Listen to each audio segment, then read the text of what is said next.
Welcome to the Sales Influence Podcast, where we talk about finding the why in how people buy.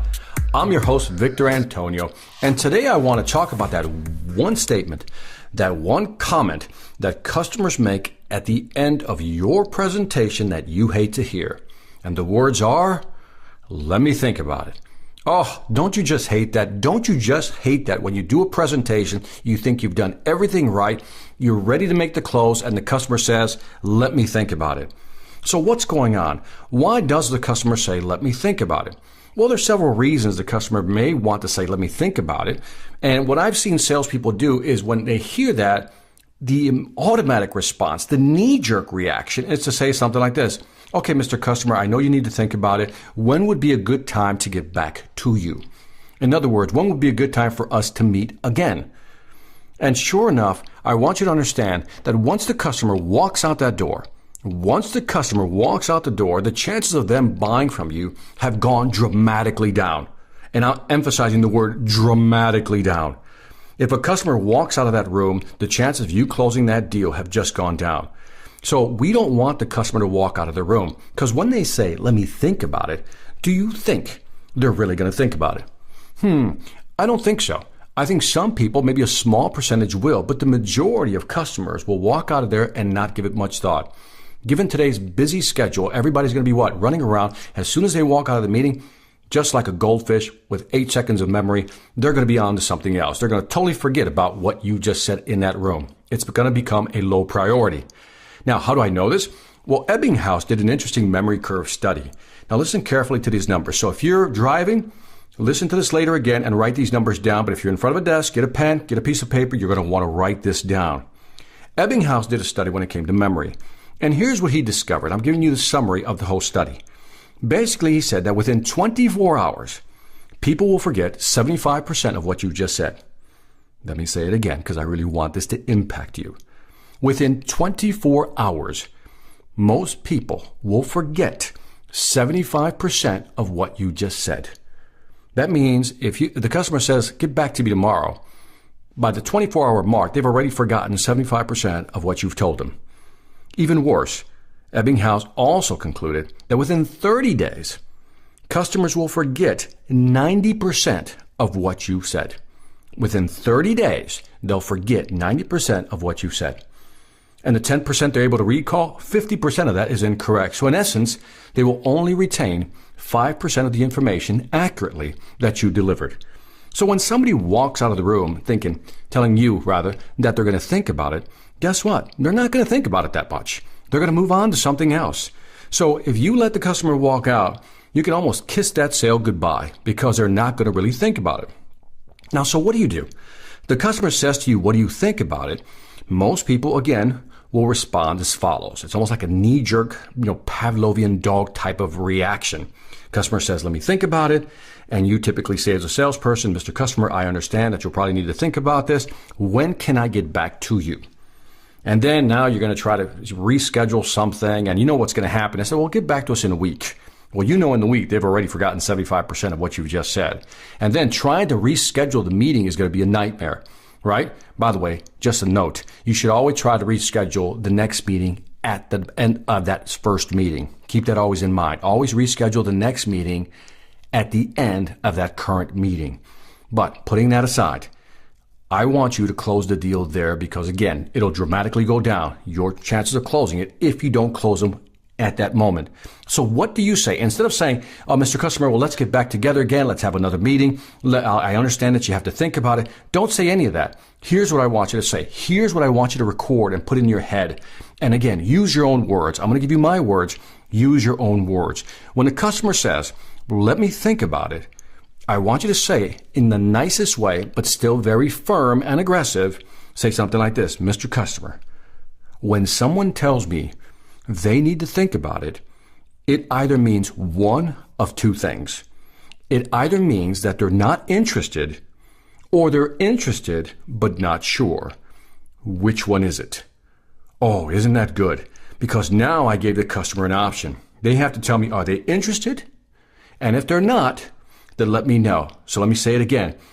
Customer says, let me think about it. You say, Mr. Customer, when someone says to me, they have to think about it, It's either for one of two reasons. One, they're not interested, or they're interested but not sure. Which is it? Notice I say, which is it? I'm forcing the customer to give me an answer. And in most cases, the customer is going to say, no, Victor, I'm interested. I'm just not sure. Now, let's pretend for a moment that we're selling a billing system. Okay, let me just put the meat on this example, just to give you a real raw example. I'm selling a billing system, and they tell me they're interested, but they're not sure. Okay, so now I know that. And by the way, if they say they're not interested, well, guess what? You're done. The only thing you can do there is, can you tell me why you're not interested? But essentially, the deal's done. You're not going to get it. But most people will always say, I'm interested, but I'm not sure, which means that you missed something in the presentation. You didn't answer a concern or you didn't block an objection. You missed something. That's why they're not sure and they need to think about it. So here's what you're going to say. As soon as they say, I'm interested, but not sure, you're going to say the following. Write this down. You're going to say, Mr. Customer, when somebody tells me they're interested, but they're not sure for one of three reasons. It's not a fit, the functionality is not there, or it's finance. And what you do is you walk through it slowly. Mr. Customer, is this product a fit? Does it meet your needs? The customer is going to say, yeah, it does fit my needs, Victor. Okay, so it's not fit. So the product does fit. Well, what about functionality, like the features of the software? Does it have all the features, Mr. Customer? And maybe right there is when the customer says, Victor, I like your feature set, the functionality, but there's a couple of things that are missing. Like what, Mr. Customer? And then you could have another re-engaging conversation. And if there's something missing that the customer wants, and you know that you can develop it and deliver it, well, then you can block that objection. But let's assume for the moment that the customer says, no, it has the right features and functionalities. It has everything we want and more, Victor. Then I said, Mr. Customer, well, if it's not fit, if it's not feature set, then it has to be finance. And the customer say, Victor, it is more than we expected to pay. Okay, great. Now we know that it's the money. If it's the finance piece, we now know that it's the money. So that's when we can say to the customer, well, Mr. Customer, I understand that. You see the value of the product. They're going to say, yes, it's just, beyond our budget, Victor. That's when you, as a salesperson, can introduce maybe a net 30, net 60, net 90. In other words, they can pay for it in 30 days, they can pay for it in 60 days, they can pay for it in 90 days, or maybe you have a payment plan set up. See, most people don't like to admit that they don't have the money. They feel bad. They feel somewhat embarrassed also.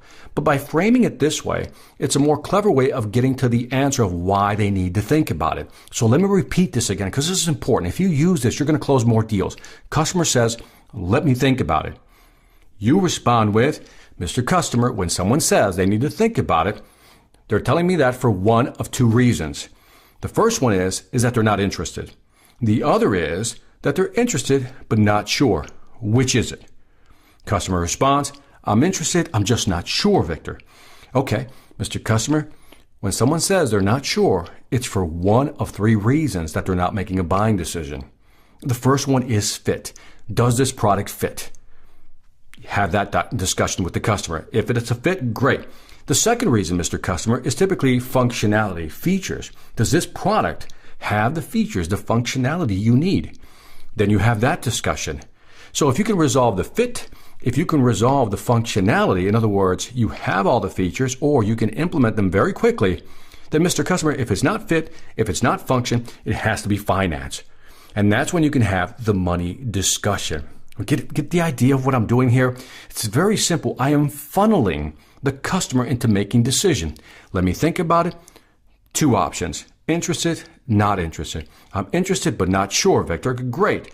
If you're not sure, there's three reasons. Let's go through the three reasons. And when you go through the three reasons, you're going to find out whether they really want to buy or not, but you're going to remove every excuse for not buying. And that's what you do instead of leaving the room. When they say, let me think about it again, try to close the deal there because that's your best chance of making the sale happen. This is Victor Antonio with another Sales Influence Moment. Always reminding you, selling ain't hard when you know how.